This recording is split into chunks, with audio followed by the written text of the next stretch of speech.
क्या भारत सुखोई 57 को साइन करने जा रहा है? रूस और भारत के बीच में आखिरकार क्या चल रहा है? जियोपॉलिटिक्स में इस वक्त बड़ा टर्निंग पॉइंट देखने को मिल रहा है। क्या अमेरिका और भी ज्यादा गुस्सा हो सकता है? हमेशा की तरह जानने को मिलेगा बहुत कुछ। आइए जानते हैं इन खबरों को विस्तार से। HAL में काफी लंबे समय से कुछ काम चल रहा था। HAL नासिक भारत के रक्षा क्षेत्र में एक महत्वपूर्ण केंद्र है जो विशेष रूप से सुखोई 30 MKI जैसे लड़ाकू विमानों के निर्माण और रखरखाव के लिए जाना जाता है। HAL नासिक अपने इंफ्रास्ट्रक्चर को 40% तक बढ़ाने का योजना बना रहा है। इस अपग्रेड में high tech assembly line, robotic welding system, jet engine के लिए नए test bay, engine overall workshop, smart production management system शामिल हो सकते हैं। ये विस्तार नासिक को जटिल लड़ाकू विमानों के निर्माण में और तेजी लाने और स्टील्थ टेक्नोलॉजी में महारत हासिल करने में सक्षम बनाएगा। हालांकि ये सवाल उठता है कि क्या ये अपग्रेड रूस के 5वीं पीढ़ी के सुखोई 57 लड़ाकू विमानों के लिए है या भारत के स्वदेशी एमका प्रोजेक्ट के लिए। ये निर्णय भारत की रक्षा नीति और आत्मनिर्भरता के दृष्टिकोण से काफी महत्वपूर्ण है। 7 मार्च 2025 को रूसी हथियार निर्यातक रोजनबोरोन एक्सपोर्ट ने HAL नासिक को सुखोई 57 के निर्माण के लिए एक प्रस्ताव दिया था। ये प्रस्ताव सुखोई 30 MKI की ही तरह था, जहां भारत पहले 50 सुखोई 30 आयात किया और फिर स्थानीय प्रोडक्शन शुरू कर दिया। रूस का दावा है कि सुखोई 57 को युद्ध में आजमाया गया है, खासकर यूक्रेन संघर्ष में, और भारत को जल्दी से 5वीं पीढ़ी का लड़ाकू विमान प्रदान कर सकता है। फरवरी 2025 में एरो इंडिया में सुखोई 57 के प्रदर्शन के बाद इसके लाइसेंस, प्रोडक्शन और एक संभावित 2 सीटों वाले सुखोई 60 वेरिएंट की चर्चा तेज हुई। रूस का ये प्रस्ताव आकर्षक लगता है, खासकर इसलिए क्योंकि पाकिस्तान 2029 तक चीनी FC-31 स्टील्थ जेट तैनात करने की योजना बना रहा है। इसमें कई चुनौतियां हैं। सुखोई 57 प्रोग्राम में देरी हुई। 2025 तक केवल 40 जेट तैयार हुए, जबकि 200 की योजना थी। सुखोई 30 के साथ पिछले अनुभव में रूस ने पूर्ण इंजन तकनीक साझा नहीं की थी। सुखोई 57 के आयात और उत्पादन के लिए भारी लागत आएगा, जो एमका के संसाधनों को सीमित कर सकता है। भारत का महत्वाकांक्षी 5वीं पीढ़ी का स्टील्थ विमान है एमका, और इसका विकास भारत करना चाहता है तेजी से। हालांकि आपको बता दूं, 1960-1970 के दशक में भारत ने सोवियत संघ से MiG-21 लड़ाकू विमानों को बड़े पैमाने पर खरीदा था और HAL नासिक में इनका लाइसेंस उत्पादन शुरू किया था। MiG-21 भारतीय वायुसेना की रीढ़ बन गया, लेकिन इस प्रक्रिया में भारत को कई चुनौतियों का सामना करना पड़ा। सोवियत संघ ने MiG-21 के इंजन और प्रमुख सिस्टम की पूरी टेक्नोलॉजी साझा नहीं की, जिसके कारण भारत बहुत लंबे समय तक आयात पर निर्भर रहा। रख रखाव की समस्या, MiG-21 के पुराने डिजाइन, स्पेयर पार्ट्स की कमी ने भारतीय सेना को बार बार परेशान किया, और उसमें भारत बना रहा था HF मारुत, जो धीरे धीरे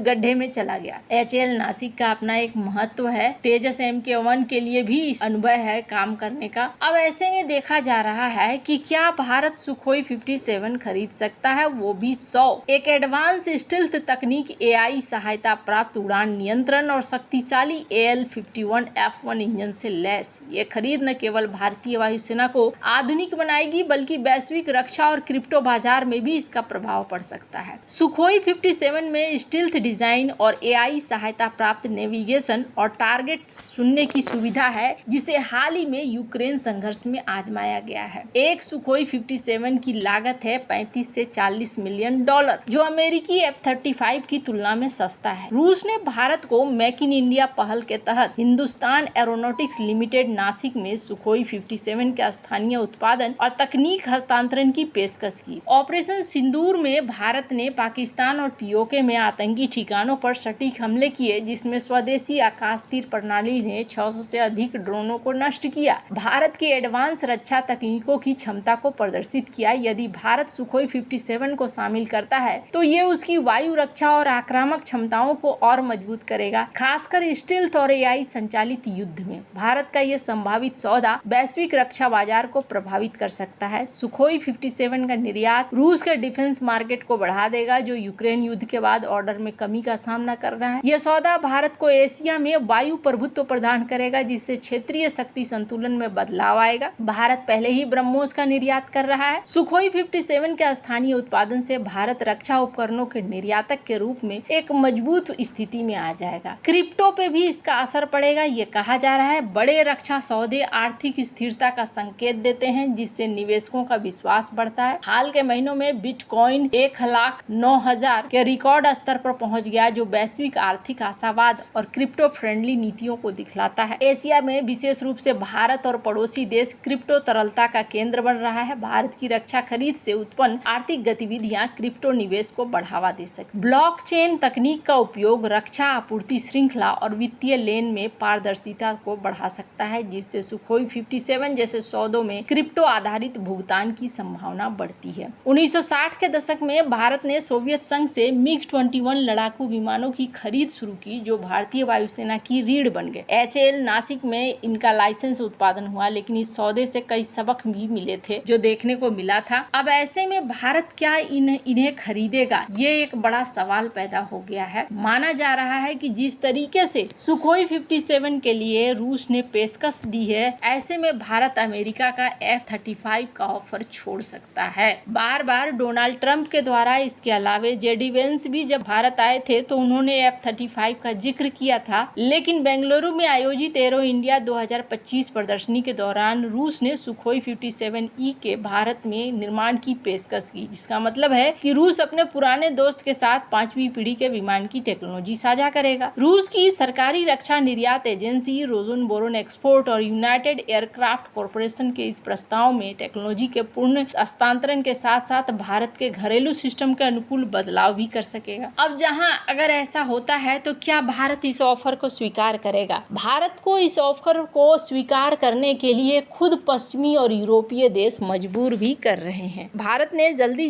26 राफेल एम साइन किया था अभी हाल ही में, ठीक JD Vance के बयान के बाद, ताकि राफेल को लेकर एक बात भी जो इस वक्त मीडिया में चल रही है कि सोर्स कोड देने की बात हुई थी, लेकिन ये सोर्स कोड भारत को मिला नहीं, जो एक कारण बन गया कि यहाँ पर अगर भारत अपनी किसी मिसाइल, अपने किसी हथियार को लगाना चाहेगा तो ये भारत के लिए बड़ा मुश्किल हो जाएगा। अब ये डील सोर्स कोड के साथ हुई थी या नहीं हुई थी, इसके बारे में कोई कंफर्मेशन नहीं है, लेकिन हाँ, ये एक झटका है। अगर बात करें F-35 की, तो जिस तरीके का रुख अमेरिका का है, ऐसे में अमेरिका पर यकीन करना आसान नहीं है। अब इसी बीच अजीत डोभाल पहुंचे हैं रूस। जब ये रूस पहुंचे हैं तो ऐसा माना जा रहा है कि यहाँ पर S-400 की भी बात हो सकती है और कुछ जॉइंट प्रोडक्शन की भी बात हो सकती है, जिसमें S-500 और सुखोई 57 हो सकता है। अब क्या होता है ये तो जब तक आधिकारिक आंकड़ा निकल कर नहीं आता है तब तक कहना मुश्किल है, लेकिन हाँ, जिस तरीके से पूरी परिस्थितियां बन रही हैं, ऐसा लगता है जैसे भारत यहाँ पर सुखोई 57 की डील कर सकता है। आपको क्या लगता है इन सब मामले में? आपकी क्या राय है? कमेंट कर जरूर बताएं। जल्द मिलते हैं अगले वीडियो में नई खबर के साथ।